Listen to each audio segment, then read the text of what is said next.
स्थल पर मैं माननीय मुख्यमंत्री उत्तराखंड पुष्कर जी के साथ हूं।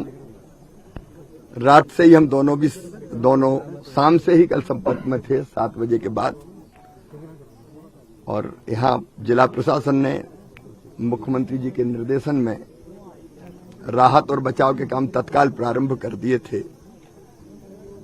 अभी मैं रात में लगभग 12 बजे पहुंच गया था देहरादून, जितने जल्दी हो सकता था, लेकिन लगातार पुष्कर जी से बातचीत हो रही थी। मैं आभारी हूं स्थानीय प्रशासन का और निवासियों का भी कि रात में ही पार्थिव शरीर जो यहां नीचे बिखरे हुए थे, रेस्क्यू करके रात में ही निकाल लिए।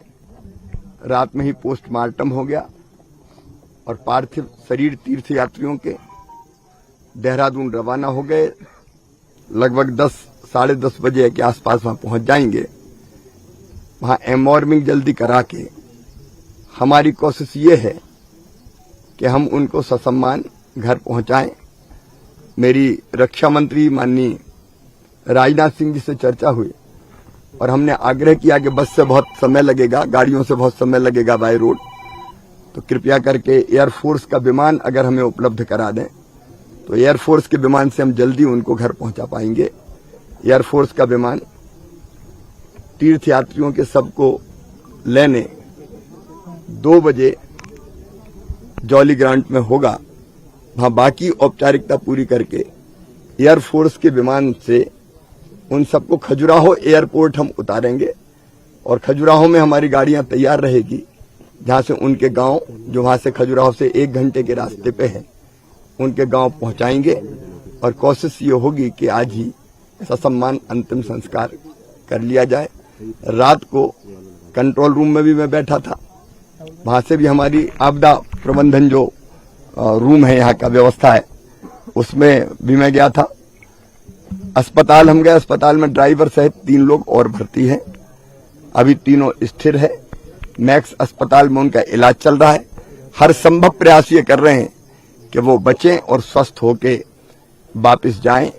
ड्राइवर से भी जो चर्चा हुई थी, उस चर्चा के आधार पर ड्राइवर ने तो ये कहा कि स्टीयरिंग फेल हो गया था और इसके कारण पहले उसने बस पहाड़ की तरफ टकराने की कोशिश की, लेकिन वो खाई में गिर गया। अब जो भी दुर्भाग्यपूर्ण घटना है उसके तथ्य बाद में मिलेंगे, लेकिन अभी तो हमारी कोशिश ये है कि हम बाकी यात्रियों को सुरक्षित करें। जो उनके परिजन और उनके साथी जो दूसरी बस में थे वो मेरे साथ हैं, और उनके साथ साथ पार्थिव शरीर गांव पहुंचे।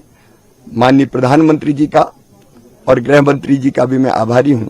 उन्होंने लगातार, प्रधानमंत्री जी ने राहत देने का भी व्यवस्था की है और राहत के कार्यों की खुद निगरानी की है। और मध्य प्रदेश सरकार ने तय किया है कि जो नहीं रहे इस हादसे में, उनके परिवारों को 5 लाख रुपए की राहत राशि, घायलों का इलाज तो हो गई, लेकिन 50,000 रुपए की राशि और उनको देंगे। ससम्मान घर पहुंचाएंगे। बाकी तीर्थयात्रियों का भी हम ध्यान रखेंगे।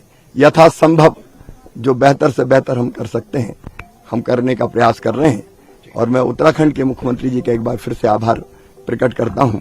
उन्होंने तत्परता पूर्वक सारे राहत और बचाव के कार्य किए हैं। एनडीआरएफ की टीम, एसडीआरएफ की टीम तत्काल काम में लग गई थी, इसलिए रात के अंधेरे में भी खाई से लोगों को निकाल के लाना हमारे लिए बहुत राहत की बात है।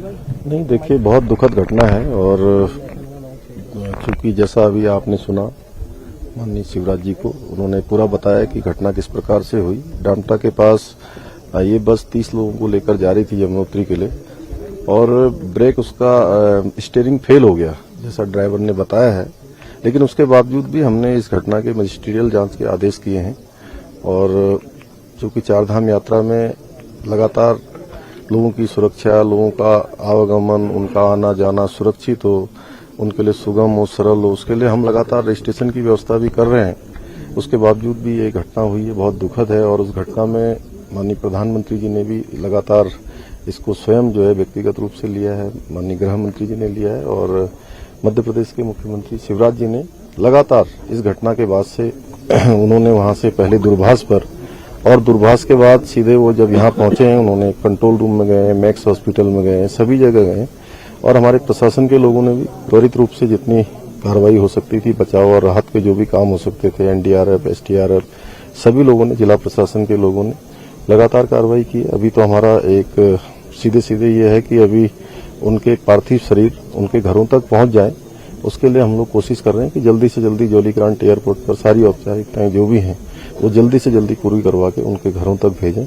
हम सभी मृतक आत्माओं को भगवान से प्रार्थना करते हैं कि उनको अपने श्री चरणों में स्थान दें और उनके परिवारजनों पर, जिन पर असमय ऐसा दुख आया है, उनको इस दुख को सहन करने की शक्ति प्रदान करें और जो घायल हैं उनको हर तरह से उनके जीवन बचाव हो पाए, वो सुरक्षित रहें और स्वस्थ हों, भगवान से प्रार्थना करते हैं।